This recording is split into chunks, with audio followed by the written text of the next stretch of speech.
We find ourselves at the Shabbat between Hanukkah and New Year's Eve. Sunday was the culmination of our festival of lights as Jewish homes in every corner of the world slowly and steadily filled candelabras filled with flames from the light of just one. Tomorrow night around the globe, the dark of evening skies will be urgently, spectacularly, colorfully, perhaps frenetically shattered by a barrage of fireworks and dazzling lights when we move from 2022 to 2023. We know well the human urge to dispel darkness with light. One of the most famous light displays is right here, the ball dropping in Times Square. Originally, New York welcomed in the new year with the chiming bells at Trinity Church downtown. But in 1904, the New York Times lured the crowds uptown to its building at 46th Street and Broadway with a midnight fireworks display. It worked. People were drawn to the splashy spectacle. But the New York City Police Department banned that practice due to the danger of hot ashes raining down onto the streets. Still, though, that tradition of lighting up the dark winter night stuck.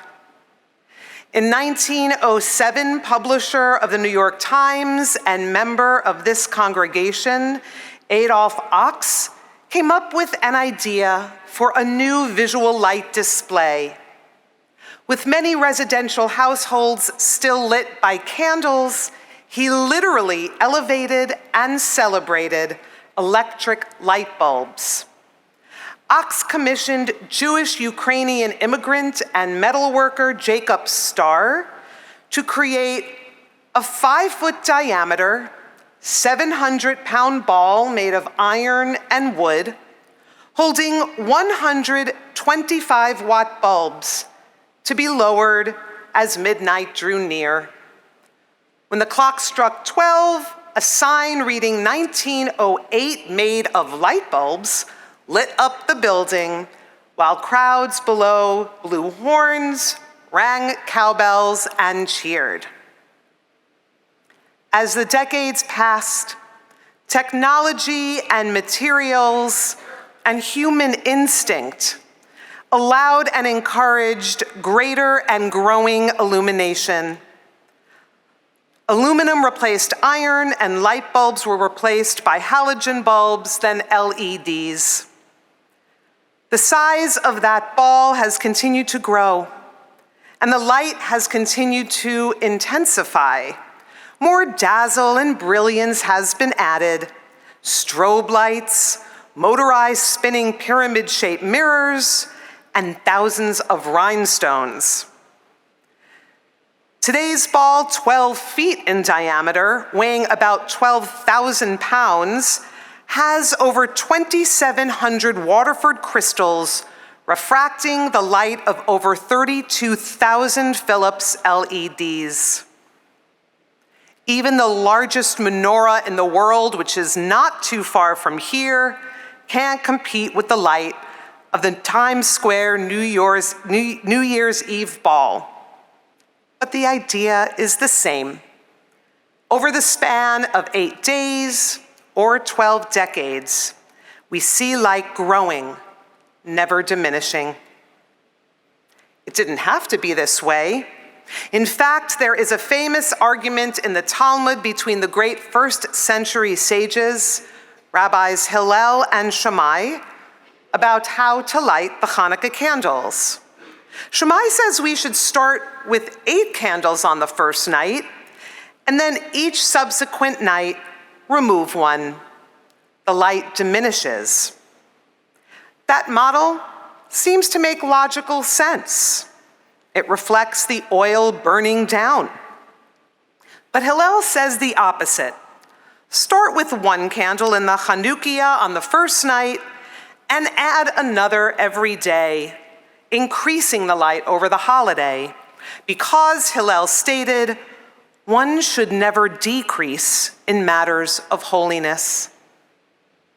Well, we know who won the argument. It was Hillel, because we follow his custom today. But as we draw closer to New Year's Eve, when people around the world shatter midnight darkness, I've been thinking about Shammai's model. What would it be like if we shifted our assumptions and questioned our practices, both secular and religious? What if we did what Shammai suggested and allowed the darkness to grow instead of the other way around? What if, instead of dispelling darkness, we embraced it? As children, we're afraid of the dark, and it's hard to outgrow that fear. Darkness signaled uncertainty, leaving us vulnerable. Many of our legends and stories, and even our language, reinforce this understanding. Darkness is associated with danger and sorrow, with mourning and evil. Sometimes people talk about embracing the dark when they mean embrace the grief, the anger, the suffering in the world, and be present with it, rather than denying it, ignoring it, or hating it.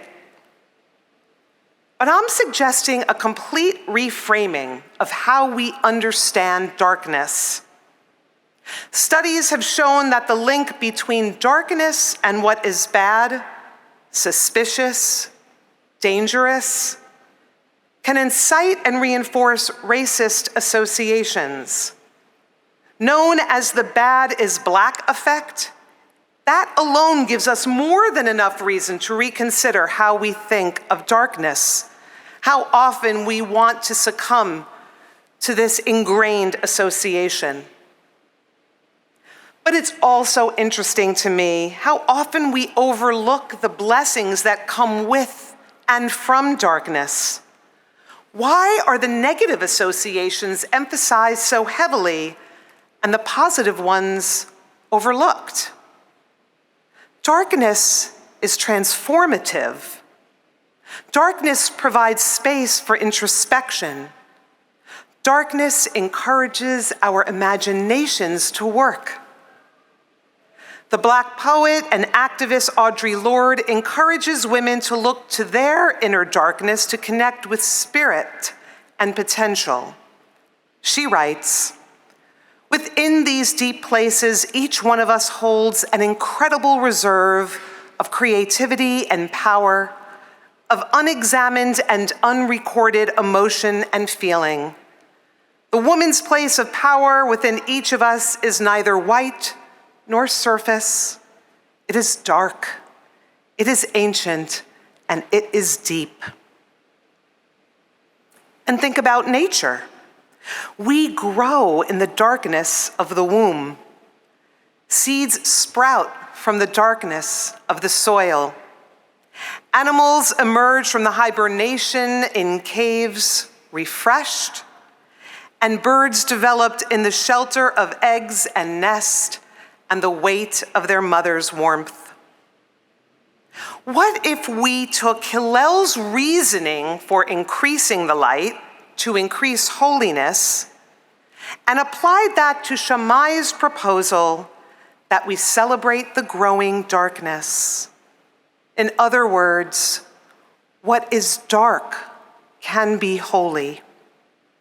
Our tradition declares darkness as holy from the very beginning. Literally, light was the first of God's creations recorded in the Torah, but darkness, that existed before anything else. Darkness was foundational. Darkness was bristling with potential. As Jews, we count our days from sunset to sunset. We emerge from darkness and we resolve in darkness. Darkness is where we dream. Jacob discovered God in the darkness, missing God's presence in the light. And then it was in darkness once again, where Jacob grew close to God, became entangled with God, and ultimately was blessed by God and became Israel. The Torah emerged from darkness, black fire dancing on white fire. And when evening falls like a blanket, the words of our Hashkivenu prayer welcome it as a sheltering, peaceful blanket covering us with God's love. Think about the texts of our own lives. We see out of the dark parts of our eyes, not the white. People suffering from migraines seek out the soothing comfort of darkness. Do you ever feel liberation when you turn off the glare of your screens, giving yourself a rest? And it's only when New York City suffers a blackout, when we can see the glimmer of stars in the blanket of the evening sky, all of our light in this city chases away those little gems that punctuate the dark evening sky. Darkness can be a place of refuge, of calm. Darkness can soothe us when we are stirred up, and it can offer us space and insight when we are uncertain and searching. Hanukkah is over, and it can be a harsh transition to move from the blazing lights of the 8th night into the winter darkness. I have found myself missing my Hanukkah lights. And the explosion of lights on New Year's Eve, well, they will end as quickly as they will come. But instead of facing the long, dark evenings of the coming months with gloom, with wishing that they would be over, with looking forward to when we will have long days of light and short nights of darkness, perhaps we can consider this time in our calendar as a blessing to be explored and to be savored. Perhaps instead of shattering or banishing or disguising or chasing away the darkness, we might learn from it, revel in it. Let's try to trust the dark, to turn toward the shadows, to the shadows that are around us, outside of us, and within us. Let's embrace the quiet, the wisdom, the potential we embody in the darkest place that we hold within ourselves, in the darkest corners that exist outside of us in our universe. Maybe they do not have to hold fear for us any longer. As the poet Rumi writes, no matter how fast you run, your shadow keeps up. Sometimes it's in front. Only full overhead sun diminishes your shadow.